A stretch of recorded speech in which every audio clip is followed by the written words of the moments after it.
असलियत यह है कि 5 चरण के बाद शीशे की तरह एक बात साफ है कि 4 जून को ना तो भाजपा की सरकार बनेगी ना मोदी जी प्रधानमंत्री बनेंगे। और इसका जो प्रमाण है वो 5 चरण के जो उनका अवतार रहा है उसमें दिख गया है। 10 सेकंड में आपको बता देती हूँ। सांसद जी हंस रहे हैं, मैं भी हंसती हूँ उनकी बातों पे, और जोर से हंसती हूँ, ठाका लगा के हंसती हूँ। देखती नहीं आप मुझे हंसते हुए। बहुत जबरदस्त तरीके से। एक पहले चरण में मोदी जी किस पर आए? मीट, मुर्गा, मछली, मटन, मुस्लिम लीग।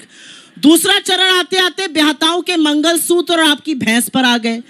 तीसरे चरण में अपनी आंखों की पुतली, अपने जिगर कलेजे के टुकड़े अंबानी अडानी को ही बोल डाला। बोरे में भर भर कर, टेम्पो में लाद लाद कर काला धन बांट रहे हैं। लेकिन ईडी, सीबीआई, इनकम टैक्स सुनी नहीं रही है प्रधानमंत्री की।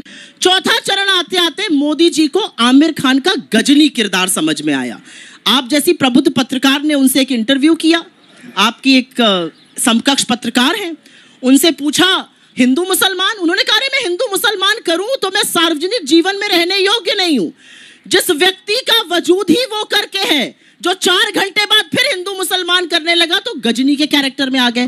और 5वां चरण आते आते नरेंद्र मोदी जी और उनकी प्रोपेगेंडा मशीनरी उनको महाप्रभु भगवान जगन्नाथ का अनुयायी नहीं, प्रभु को उनका भक्त बताने लगी।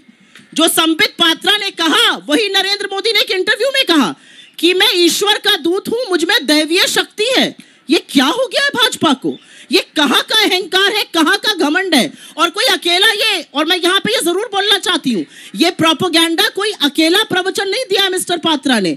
यही बात कहते हैं चंपत राय, ये बात कहते हैं देवेंद्र रावत, ये बात कहते हैं गिरिराज सिंह, ये बात कहती है कंगना रनावत। अरे हो क्या गया है भाजपा को?